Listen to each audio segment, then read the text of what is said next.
again to Women and the Society for this week. On Women and the Society, we talk about issues in the society with a view to amending those issues and making everyone be a better person. Welcome to Women and Society, where our guests will be talking about some issues of the society with a view to providing solutions to them. Our guest on the show today is Tonia Sodunke, a multi-talented personality. She is a pharmacist, she is a motivational speaker, a personal transformational coach, and overall she is an humanitarian. Today she will be talking to us about all of this. My name is Charity James. You are welcome on the show.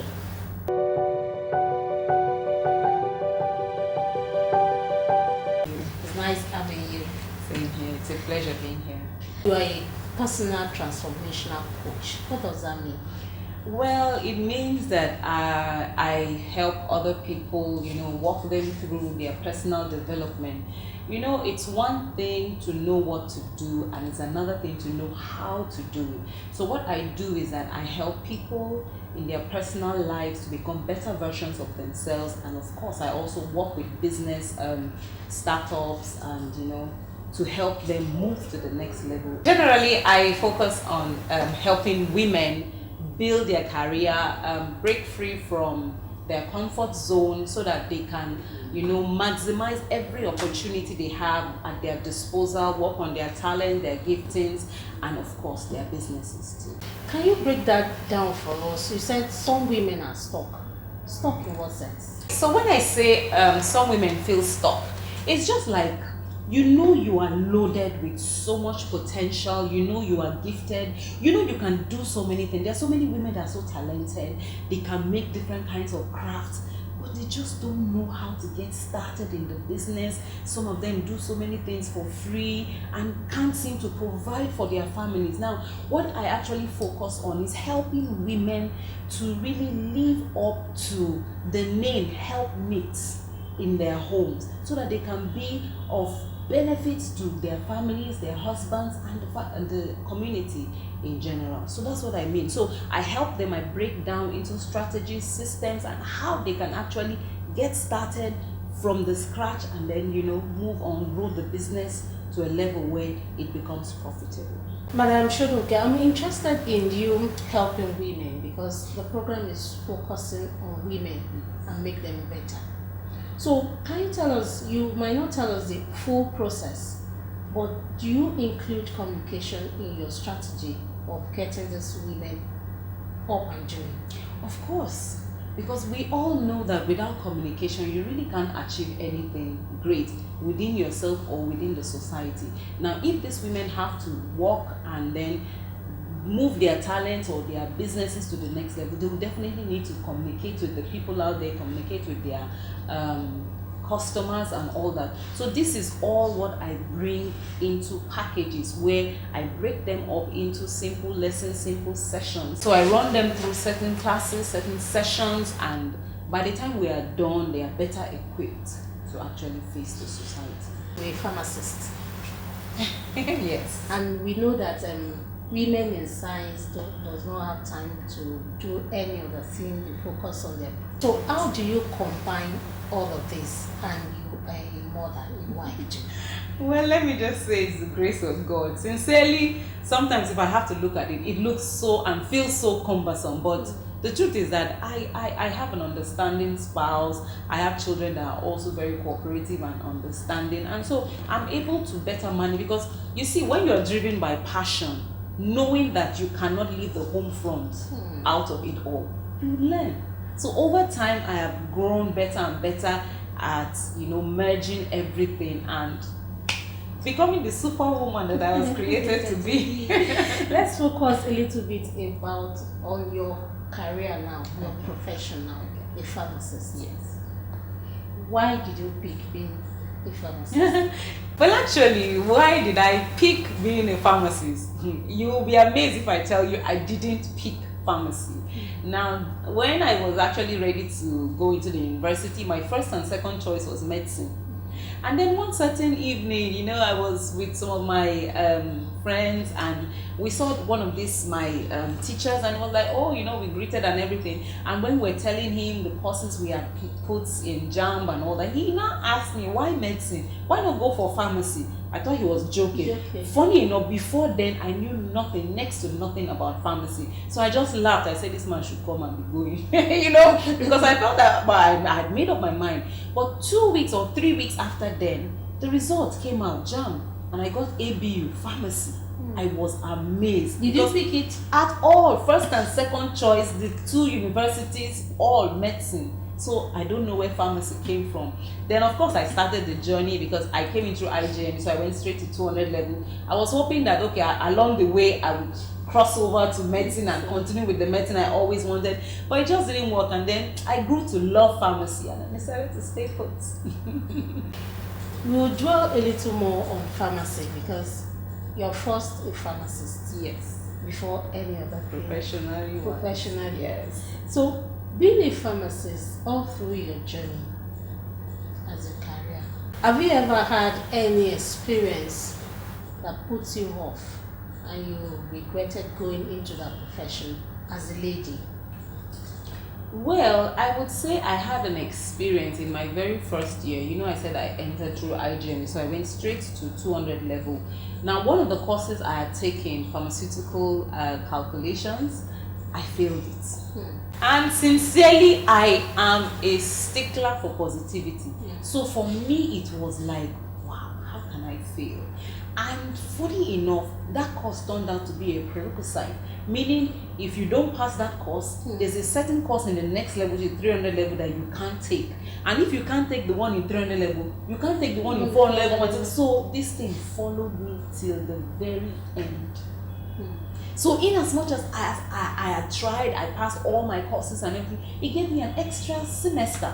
For me, it was outrightly devastating because I feel if one person or two people are meant to succeed in anything at all, I should be one of them. So for me, it was a slap in the face. We had most of the ladies having carryovers and having to, you know, retake certain courses, and I felt so bad being one of them. But you know, the good thing was that fine, I was able to throw my all into that course, come out with 5 points and, you know, clear it out, and I moved to the next level. But for me, it wasn't such a good experience at all. You know that some ladies students go through such a school, and with that they get depressed and they won't want to move forward again. They will get stuck in that stage. What would be your word of advice to them? Using your own experience. Okay. Well, using my own experience, I would say love failure.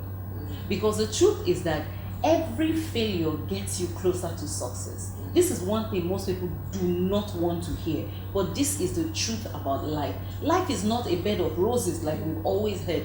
It will not always be all rosy and all good. There will definitely be ups and downs. So the earlier you get used to failing and failing forward. Now when I say failing forward is that with every experience, there's a lesson.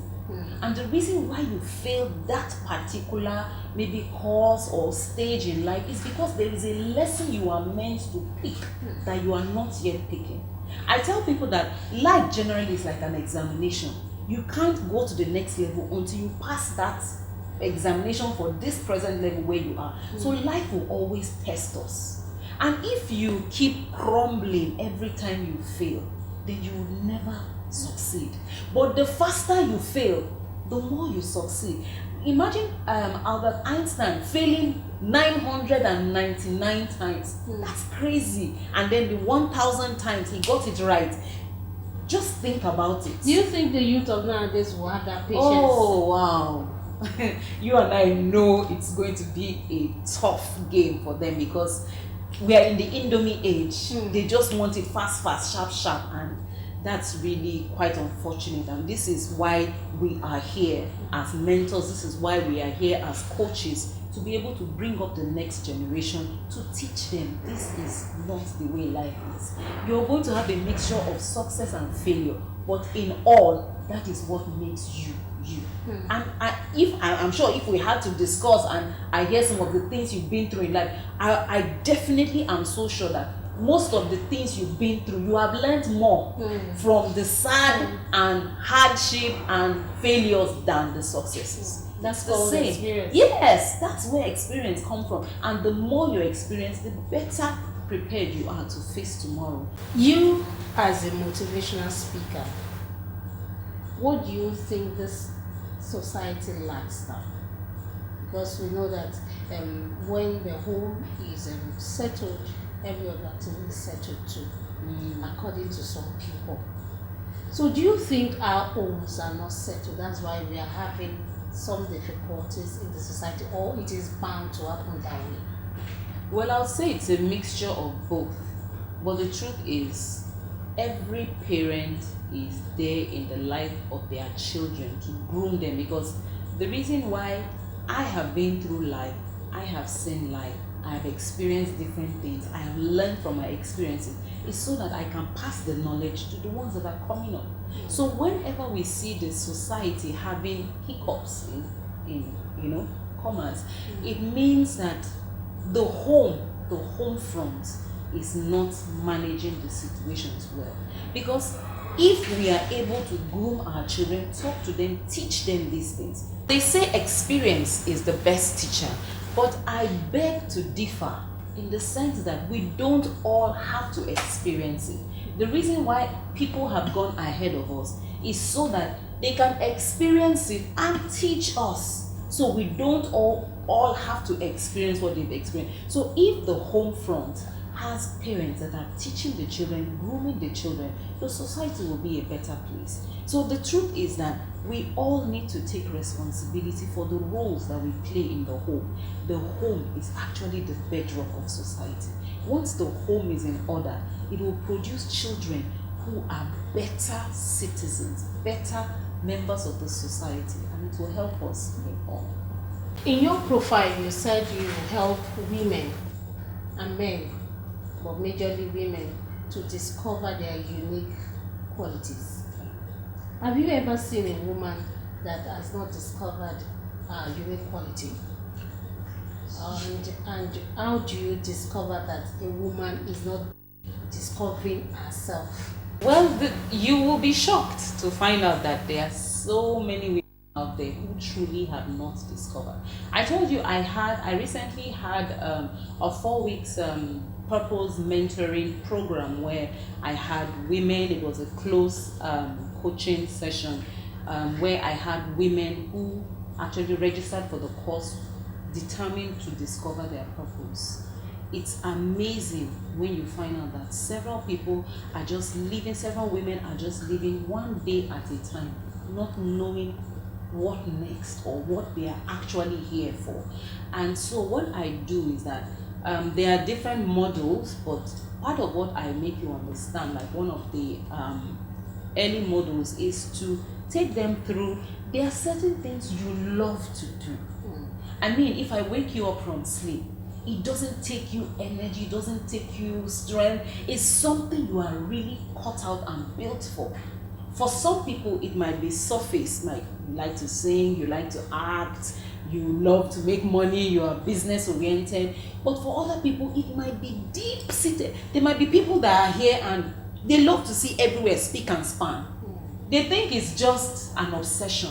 But the truth is that may be part of your purpose. You may actually be meant to open a dry cleaning or a cleaning outfit where you help people keep their offices and their homes clean. But people will not know. They just feel, people say, I'm obsessed. I like to see everywhere clean. But it's part of who you are. Now, for certain people, it might be the painful experiences you've been through. I have been able to coach and groom several women who have been through several issues of rape, several issues of abandonment by family and all that. And today they run foundations centered on those painful experiences they've had. Now, if those women were never walked through such instances, they wouldn't have even known that was a passion deep within them. But those painful experiences have groomed in them deep-seated passion to help other people or to prevent other people from having to pass through the kind of painful experiences they pass through. So that's grooming you for your purpose. But several people do not know this. Things that you hate, you are in the market and you see a child's head falling and all that, you are so, another person will just pass, not even notice. But another person will be so passionate. Another person sees elderly people suffering and they're like, why should this be? It's part of your purpose. I also know I've groomed somebody, I've coached someone who is now based in the States where she has a home for the elderly. So you see, these are things that are actually deeply seated, but people cannot understand because they don't see these things. To them, it's a mystery. But when you've been through on that path, to you, it's absolutely nothing. So it's easy for me to talk with you, and just by talking with you, I'm able to pull out those things under split seconds. You are an author. You write books. I want to ask you, Mrs. Sodunke, how do you combine all of these works together? Because we know that in our society nowadays, some ladies can't even manage a job, let alone having 2 or 3 or 4. So what will you tell people who can't manage themselves or manage any other thing aside the single employment or okay. I hope you understand. Yes, I get you. In fact, if I tell you that that's an abuse of purpose, you will not even immediately understand where I'm going to. But you see, in the makeup of a woman is actually created and built specially to multitask. That's why you can find a woman, she's washing plates, she's cooking food, her child is crying, she's picking him up and backing him on her back, she's doing this, she's cleaning, she's picking. That is who we are. But if you don't even know who you are, you will feel it is stressful, I can't cope with this. But when you understand that, hey, I am actually built to be a personality that can multitask. It's even men. It's men who cannot multitask. But for women, it is absolutely convenient for them to multitask. So when you understand this as part of your makeup, you will be able to, better manage the situations that come around you. For me, it's a passion. So sometimes I may go to bed early, wake up and use the very early hours of the morning to do all my write-up, to do every strategy sessions I want to do with myself and better prepare myself for the next day. So it's all about you understanding who you are, what you are capable of doing, and then maximize. You think every other woman can do that too? It's in us. That's what I'm saying. But if you don't understand that it is part of who you are, you will struggle with it. You struggle with it. But the truth is that, see, an elastic is best used when it is stretched. I tell people we are like that rubber band. You are best meant to be stretched. Have you ever seen a rubber band that is best useful when it is just sitting down there? There's no rubber band that you pick and you say you want to use it. The first thing you do, it's natural. The first thing you do is stretch it, even if eventually the thing comes back and but that is who we are. We are best useful to ourselves and to society when we are stretched. Now, talking about writing, I really never knew that writing was a part of me until one particular day. I love to celebrate people. It comes naturally with me. So whenever people are celebrating their birthdays, I like to, post them on Facebook and write, say some things. So one day I sent my elder sister a message. I said, Biko, send me prayer. I want to pray for somebody that is doing birthday. I don't know what to say. She now laughed. She said, you, of all people, you that under split seconds, you just manufacture stuff.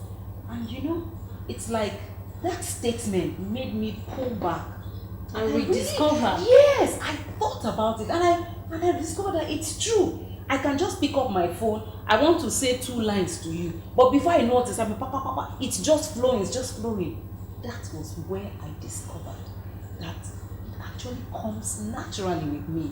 And from that moment, I started consciously pushing myself. I started going for courses. I started taking, intentionally, because I discovered that that's something I do easily. I want you to talk to our ladies. Because some ladies believe because they are ladies, everything will fall in line for them. Men will come helping them. People will come helping them because they are female. Please talk to them for us. If you are a woman out there and you are listening to me, I'm here to tell you that you are very special. You are actually made and perfectly and wonderfully made, crafted for purpose. There is something in you only you can discover. The truth is, when you learn to take responsibility for every segment of your life, you become a better participant of your own life. Now, it is really very frustrating when you sit down and wait for other people to help you. Like some ladies just sit down and feel the men will help them. You are giving your power to the man out there. You are giving your power to everybody out there. So I'm here to say, take responsibility for your life. There is more to you than you already know. Leave your comfort zone. You are enough. 2 wholes is what comes together to make one. You know, they say 1 + 1 is 1. But the truth is that if you are only feeling that you are less of yourself, you are not good enough, you are not capable, you are not a good, then the truth is that even if you are joined to any man, you will still be less than appropriate. So take responsibility, take charge of your life, take your life by the bull's horn. You have what it takes. Every moment, discover yourself, read books, push yourself, attend courses, attend classes, network with other people. All these things are traits that will help you become a better version of yourself. By all means, make sure your tomorrow is always better than your today. Rediscover yourself, redetermine, and make yourself available. You are enough for yourself. That is what Mrs. Tonia Sodunke has been telling us. When we come back from this little break, it will be time for us to know the favorite of our guest. Stay tuned. Audio Jungle.